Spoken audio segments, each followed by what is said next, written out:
नमस्ते दोस्तों, आज की इस वीडियो में ये है iPhone SE 2020 जो मैंने अक्टूबर 2020 में फ्लिपकार्ट के बिग बिलियन डेज सेल से खरीदा है। और आज के इस वीडियो में हम देखेंगे इसकी अनबॉक्सिंग और जर्नल सेटअप। तो इस बॉक्स को ओपन करने के बाद हमें मिलता है iPhone SE 2020 का बॉक्स और बिल। इस बिल में आप इसकी प्राइसिंग देख सकते हैं। यह है iPhone SE का बॉक्स और आगे की तरफ iPhone SE की फोटो है और साइड में iPhone तथा एप्पल का लोगो दिया गया है। पीछे की तरफ यह है 64 GB वेरिएंट वाला फोन जिसकी मैन्युफैक्चरिंग डेट सितंबर 2020 की है, जिससे इसमें ईयरपॉड और पावर अडेप्टर मिल जाता है। iPhone 12 के लॉन्च के साथ ये चीजें इसमें आपको शायद ना मिले। सबसे पहले इसकी प्लास्टिक रैप को निकाल लेते हैं। इसमें ऊपर की फोटो ऊपरी होने के कारण आप इसे फील कर सकते हैं। फाइनली बॉक्स को ओपन करते हैं। सबसे ऊपर लिखा हुआ मिलता है design by apple in California. वैसे यह यूनिट इंडिया में असेंबल हुई है। इसके अंदर सबसे पहले आपको प्रोडक्ट रेट का पैम्पलेट मिलता है। दूसरा वेलकम टू आईफोन, जिसमें बटन आदि की जानकारी दी गई है। इसके बाद सिम इजेक्टर पिन दी गई है। इसके बाद आईफोन की यूजर गाइड है और ये सभी जानकारियां प्रिंटेड इन चाइना है। इसके बाद 2 एप्पल स्टिकर दिए गए हैं। इन सबको वापस इसी में रख देते हैं। इसके बाद ये है iPhone SE 2020, जिसे फिलहाल साइड में रख देता हूं। बॉक्स में दिया गया है 5 वॉट का पावर अडेप्टर। दूसरा है ईयरपॉड्स विथ लाइटनिंग कनेक्टर। वैसे कहना पड़ेगा बॉक्स में हर चीज की पैकेजिंग बड़े अच्छे से की गई है। इसके बाद यह है लाइटनिंग टू USB केबल। इन सभी को बॉक्स में रखकर बात करते हैं आईफोन की। पहले इसकी प्लास्टिक को निकालते हैं जो कि पीछे से होकर आगे की तरफ को निकलता है। वाव, तो ये है मेरा पहला iPhone SE 2020। नीचे की तरफ इसमें है माइक, चार्जिंग पोर्ट और स्पीकर। दाईं तरफ रिंग/ साइलेंट स्विच और वॉल्यूम बटन। ऊपर की तरफ प्लेन डिजाइन। पीछे कैमरा, माइक, LED फ्लैश, बीच में एप्पल का लोगो और नीचे प्रोडक्ट रेट की मार्किंग। बाईं तरफ साइड बटन, सिम ट्रे। आगे टच ID/ होम बटन। ऊपर स्पीकर्स और फ्रंट कैमरा। तो ये तो था इस फोन का जनरल ओवरव्यू और वन हैंड ऑपरेशन के लिए यह सही है। अब इसमें सिम इंसर्ट कर लेते हैं। साइड बटन को प्रेस कर पावर ऑन कर लेते हैं। तो आपको सबसे पहले एप्पल लोगो, फिर हेलो और होम बटन को प्रेस करने को मैसेज मिलेगा, जो कि अन्य भाषाओं में भी देखने को मिलता है। क्योंकि यह मेरा पहला आईफोन है तो मैं इस सेटअप को पूरा करके दिखाऊंगा। तो होम बटन को प्रेस करने पर लैंग्वेज सिलेक्शन का ऑप्शन आता है, जहां से मैं इंग्लिश सेलेक्ट करता हूं। फिर यह कंट्री और रीजन पूछता है, जिसमें इंडिया को सिलेक्ट कर लेता हूं। इसके बाद क्विक स्टार्ट आता है। अगर आप पहले से आईफोन या आईपैड का इस्तेमाल करते हैं तो आप उस डिवाइस को इसके पास रखेंगे तो आपका साइन इन और सेटअप हो जाएगा।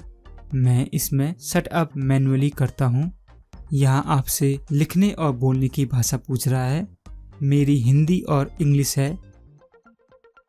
आपकी भाषा कुछ और है तो आप कस्टमाइज सेटिंग से बदल सकते हैं। उसके बाद आगे वाईफाई या मोबाइल नेटवर्क के बारे में पूछता है। मैंने सिम लगाई हुई है और मैं मोबाइल नेटवर्क का यूज कर रहा हूँ, तो मैं इसे सिलेक्ट करता हूँ। इसके बाद डाटा और प्राइवेसी के बारे में बताता है और आपको यह लोगो वहां दिखाई देगा जहां आपकी पर्सनल इंफॉर्मेशन यूज होगी। इसके बाद टच आईडी का सेटअप है जहां आप अपनी उंगली या अंगूठे का फिंगरप्रिंट्स रजिस्टर कर सकते हैं। इसके बाद यह उस उंगली के किनारों का भी सेटअप मांगता है। कंटिन्यू पर क्लिक कर आप इसे रजिस्टर कर लीजिए।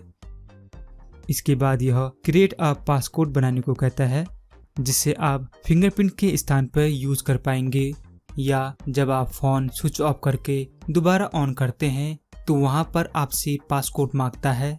इसे बनाने के बाद ऐप्स और डाटा में आप अपने पुराने आईफोन, मैक, पीसी से या अपने एंड्रॉयड फोन से ऐप और डाटा जैसे इमेज, कॉन्टैक्ट नंबर आदि इसमें ट्रांसफर कर सकते हैं। मुझे कोई डाटा इस वक्त ट्रांसफर नहीं करना है, इसलिए do not transfer apps and data को सिलेक्ट करता हूँ। इसके बाद एप्पल आईडी पूछता है। मेरी कोई एप्पल आईडी नहीं है तो मैं इसे do not have Apple ID को सिलेक्ट करता हूँ। आप चाहें तो इसे अभी बनाएं या सेटअप लेटर इन सेटिंग्स में क्लिक कर बाद में भी बना सकते हैं। यहाँ आप पढ़ सकते हैं एप्पल आईडी किस काम आती है। मैं create a free Apple ID को सिलेक्ट करता हूँ जिसके लिए यह आपका फर्स्ट नेम, लास्ट नेम और डेट ऑफ बर्थ पूछता है। इसे भरने के बाद नेक्स्ट पर क्लिक करें। इसके बाद आप एप्पल आईडी के लिए फ़ोन नंबर या ईमेल को सिलेक्ट कर सकते हैं। मैं इसके लिए ईमेल एड्रेस का यूज कर रहा हूँ। आप चाहें तो मोबाइल नंबर भी यूज कर सकते हैं। ईमेल आईडी भरकर एप्पल न्यूज़ और अनाउंसमेंट जो कि मुझे नहीं चाहिए इसे मैं डिसेलेक्ट करता हूँ। फिर यह एप्पल आईडी के लिए पासवर्ड मांगता है जिसे 2 बार भरकर नेक्स्ट पर क्लिक करें। फिर यह मोबाइल नंबर पर टेक्स्ट या कॉल के जरिए वेरीफाई करने को कहता है। वेरीफाई होने के बाद टर्म एंड कंडीशन का पेज आता है। इसे मैं बाद में पढ़ने के लिए सेंड बाय ईमेल पर क्लिक कर एग्री पर क्लिक करता हूँ। इसके बाद एक्सप्रेस सेटिंग आती है जिसमें मैं कंटिन्यू और फिर कंटिन्यू करता हूँ। इसके बाद यह सिरी का सेटअप मांगता है जिसमें आपको हे सिरी सेंड अ मैसेज आदि वाक्य बोलने होते हैं। इसके बाद स्क्रीन टाइम का ऑप्शन आता है जिससे पता चलता है कि आप अपने मोबाइल पर कितना समय बिताते हैं। यह पेरेंट्स के लिए मोबाइल की मॉनिटरिंग के लिए भी एक अच्छा ऑप्शन है जिससे वे जान सकते हैं कि उनका चाइल्ड किसी ऐप पर कितना समय बिताता है, साथ ही उसे लिमिट भी कर सकते हैं। इसके बाद ऐप एनालिटिक का ऑप्शन आता है जिसमें आप किसी ऐप के क्रैश होने आदि की रिपोर्ट उसके डेवलपर को शेयर हो या ना हो सिलेक्ट कर सकते हैं। मैं तो यहाँ डोंट शेयर कर रहा हूँ। इसके बाद ट्रू टोन डिस्प्ले आता है जिसमें ट्रू टोन और बिना ट्रू टोन में क्या अंतर है यह यहाँ दिखाता है, लेकिन आपको इस रिकॉर्डिंग में उतना अंतर नहीं दिखाई दे रहा होगा। इसके बाद आप लाइट और डार्क मोड को चूज कर सकते हैं। इसके बाद होम बटन हैप्टिक में जब आप होम बटन को टच करेंगे तो कैसा फील करेंगे, इन 3 ऑप्शंस में जो पसंद आए उसे आप चुन सकते हैं। क्योंकि होम बटन अन्य बटनों की तरह फिजिकल बटन नहीं है, यह हैप्टिक है, यानी यह आपको सिर्फ बटन को प्रेस करने का आभास देता है। इसके बाद यह स्टैंडर्ड और जूम में कैसा शो करता है यह बताता है। इसके बाद फाइनली आप वेलकम टू आईफोन पर पहुंचते हैं। गेट स्टार्टेड पर क्लिक कर फ़ोन खुल जाता है। तो अब आपको मैं सबसे पहले सेटिंग में जाकर जनरल में क्लिक कर 64 GB में से आपको कितना फ्री स्पेस मिलता है यह दिखाता हूँ। आईफोन स्टोरेज में यह 64 GB में से 11.4 GB यूज दिखा रहा है। वहीं बैटरी हेल्थ के लिए सेटिंग्स, फिर बैटरी और बैटरी हेल्थ पर जाकर यह 100% दिखा रहा है। इसके अलावा कैमरा आदि के बारे में किसी अन्य वीडियो में बात करेंगे क्योंकि इसमें अभी सॉफ्टवेयर वर्जन 13.6.1 है और iOS 14.0.1 के लिए अपडेट भी है। मैं कुछ दिन iOS 13 को यूज करने के बाद ही iOS 14 पर जाऊंगा ताकि इन दोनों में अंतर पता चल सके। आशा करता हूं आपको यह वीडियो पसंद आया होगा। इस वीडियो को पूरा देखने के लिए आपका बहुत बहुत धन्यवाद।